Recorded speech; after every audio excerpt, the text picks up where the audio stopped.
Rasul halaman 4 pada Al-Baqarah ayat 264. Ya ayyuhalladzina amanu la tubtilu shadaqatikum bil manni wal adza kalladzi yunfiqu malahu ria'an nasi wa la yu'minu billahi wal yaumil akhir famasaluhu kamathalis safwanin 'alaihi turabun fa asabahu wabilun fatarakahu salda la yaqdiruna 'ala syai'im mimma kasabu wallahu la yahdil qaumal kafirin. Hai orang-orang yang beriman, janganlah kamu menghilangkan pahala sedekahmu dengan menyebut-nyebutnya dan menyakiti perasaan si penerima, seperti orang yang menafkahkan hartanya karena riya kepada manusia dan dia tidak beriman kepada Allah dan hari kemudian. Maka perumpamaan orang itu seperti batu licin yang di atasnya ada tanah, kemudian batu itu ditimpa hujan lebat, lalu menjadilah dia bersih, tidak bertanah. Mereka tidak menguasai sesuatu pun dari apa yang mereka usahakan, dan Allah tidak memberi petunjuk kepada orang-orang yang kafir. Bagaimana caranya agar amal dan perbuatan itu hanya semata-mata untuk Allah, karena saya masih riya walaupun sedikit, dan bagaimana cara menghilangkannya dan membersihkan dari sifat riya ini? Apakah ada tuntunan doa agar terhindar dari riya walaupun hanya sedikit, Ustaz? Ya. Tinggal sedikit aja kok diopeni mbok dibuang sisan. Wong karek sithik kok ora diguak sisan kok riya. Jadi pertanyaan saudara, bagaimana untuk menghilangkan riya? Riya itu kata Nabi syirkul asghar. Riya itu adalah perbuatan syirik, walaupun syirik kecil. Tapi tadi sudah diterangkan, semua perbuatan syirik itu entah besar entah kecil, itu merusakkan amal kebaikan. Habitat a'maluhum. Di samping syirik itu merusak kebaikan, dosanya tidak diampuni oleh Allah. Maka kalau saudara beramal riya, menafkahkan hartanya kok cari pujian, riya, maka digambarkan oleh Allah seperti kamu sebuah debu berada di atas batu licin, kemudian batu licin tadi kena hujan lebat, habis kan, tidak ada bekas apa-apa kan. Jadi harta yang kamu nafkahkan mestinya untuk mendapat pahala dari Allah, tetapi sekedar kamu ingin pujian dari manusia, itu batal, amalnya tidak dapat ganjaran, malah itu merusak amal yang lain, karena perbuatan riya itu termasuk perbuatan syirik. Nah, syirik itu merusak amal kebaikan, di samping dosanya tidak diampuni. Maka kalau saudara ada perasaan riya begitu untuk bersedekah atau untuk beramal atau untuk ngajar, ngaji dan sebagainya, ya ditekan sendiri, yang bisa memberantas dirimu sendiri. Karena orang lain nggak tahu itu. Seperti kita tiga kelompok tadi, satu orang mati syahid, satu orang dermawan, satu orang alim, ya, ahli membaca Al-Quran. Ya, orang mati syahid, orang alim menyebarkan ilmunya, orang pandai membaca Quran, orang suka dermawan, manusia melihat mesti dia ahli surga. Tapi setelah sampai di hadapan Allah, Rasulullah SAW mengatakan seret orang ini masuk neraka. Karena apa? Karena riya. Orang alimnya tadi menyebarkan ilmu, ya, orang pandai membaca Quran tadi biar dia disebut qari terbaik. Orang mati syahid biar disebut seorang pemberani, disebut pahlawan. Orang yang suka berderma biar dia disebut seorang dermawan. Itu semua sudah didapat sebutan oleh manusia ketika hidupnya di dunia. Maka setelah menghadap Allah tidak dapat apa-apa. Mestinya masuk surga karena amal kebaikannya, tapi karena kebaikan tadi bukan lillahi rabbil alamin, seret masuk neraka. Maka Allah mengatakan inna sholati wa nusuki wa mahyaya wa mamati lillahi rabbil alamin, jangan lil yang lain. Ya, salatku, ibadah nusukku. Hati-hati ya. Nusuk itu sebentar lagi akan ada yang mengartikan nusuk. Nusuk tahu. 2014 nanti akan ada coblosan. Nah, nanti diniatkan nek nyoblos gambar ini niatnya lillah gitu loh. Itu pembeloan. Nusuk itu ibadah. Ya dah? Ibadah. Wujudnya ibadah menyembelih hewan. Membeli hewan tidak untuk dimakan sendiri tetapi untuk ibadah. Maka contohnya korban yang baru saja kita lalui itu nusuk. Nanti menjelang pemilu itu ada partai-partai yang menggunakan ayat itu, ya, inna sholati wa nusuki, sholatku nusukku, nusuk gambar itu loh ya. Lillah, kalau kamu niatnya lillah dapat pahala. Nah itu dah. Jangan percaya, tidak ada benernya ya.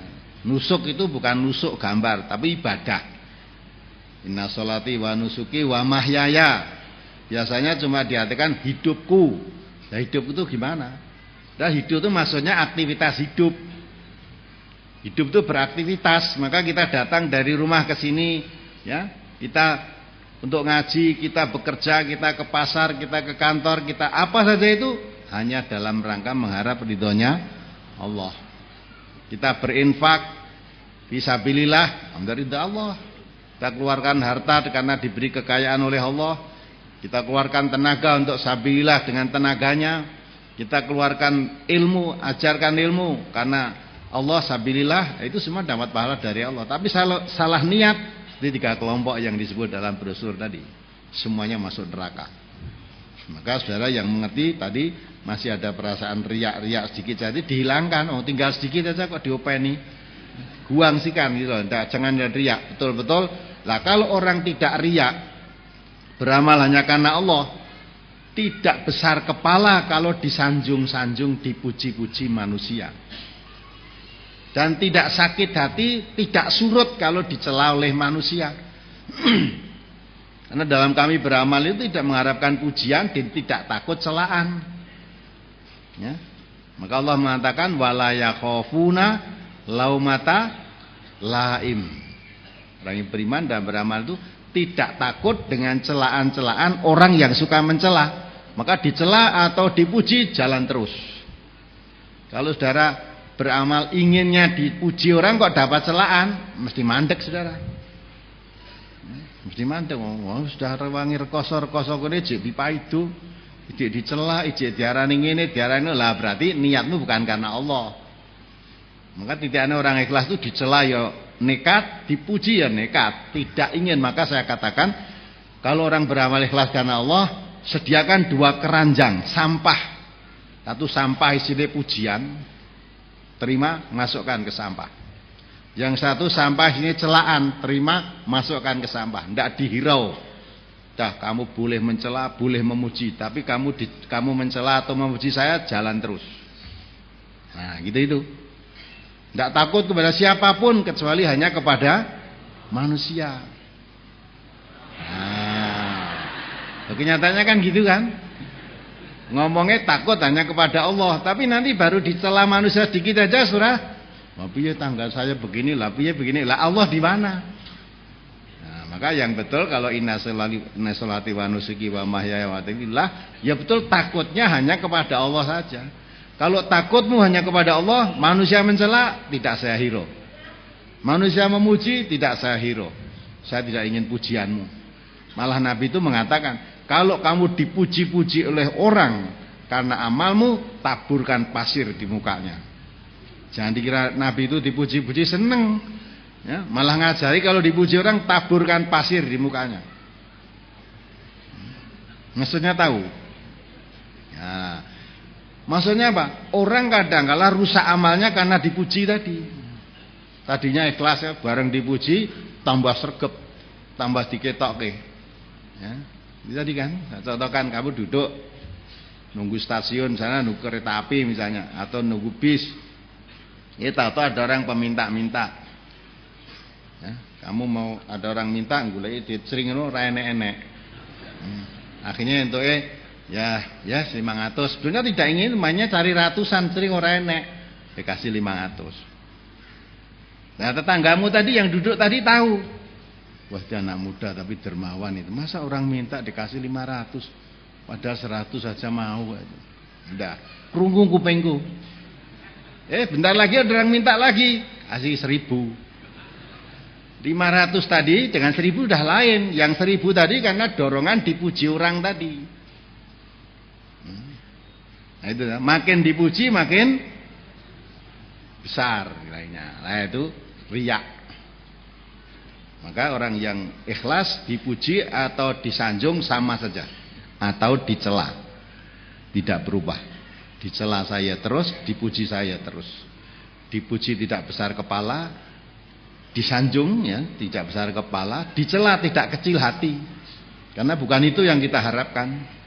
Belum tentu orang yang dipuji-puji oleh manusia itu juga diterima oleh Allah. Allah juga memujinya, belum tentu. Sebaliknya orang yang dicela-cela oleh manusia belum tentu Allah juga mencela. Bisa jadi orang yang dicela oleh manusia itu dicintai Allah. Nabi Muhammad SAW ketika dakwah dicela oleh kaumnya sendiri, dikatakan orang gila, dikatakan orang merusak kebersamaan, dikatakan orang menghina agama nenek moyang, dan macam-macam pokoknya yang jelek-jelek itu. Ada itu yang dicintai oleh Allah. Karena itu memang diperintahkan oleh Allah. Tapi dicela oleh manusia. Malah pamannya sendiri, namanya Abu Lahab itu luar biasa. Ya. Ketika Nabi lahir, karena ayahnya sudah meninggal, ya. Nah, Abu Lahab itu saudaranya, ayahnya. Ya yang paling senang karena lahir laki-laki. Pada saat itu anak laki-laki menjadi kebanggaan. Gudang-gudang seneng lahirnya Muhammad, seorang laki-laki ya. Tapi setelah Nabi Muhammad menyampaikan wahyu, orang yang paling benci adalah Abu Lahab. Sampai diabadikan dalam Al-Quran, tabbat yada abi lahabyu wattab. Rugi kedua tangan Abu Lahab. Tidak hanya Abu Lahab saja, istrinya pun diajak, wa mra'atuhu hammalatal hatab. Istrinya pun kesana kemari menggendong kayu bakar. Kayu bakar ora kok kayu bakar sing diobong-obong itu maksudnya. Maksudnya keluar masuk kampung membakar-bakar semangat orang kampung untuk menanamkan kebencian. Kalau ada namanya Muhammad mengaku jadi rasul, ketahuilah itu orang syubha, orang kurang akal.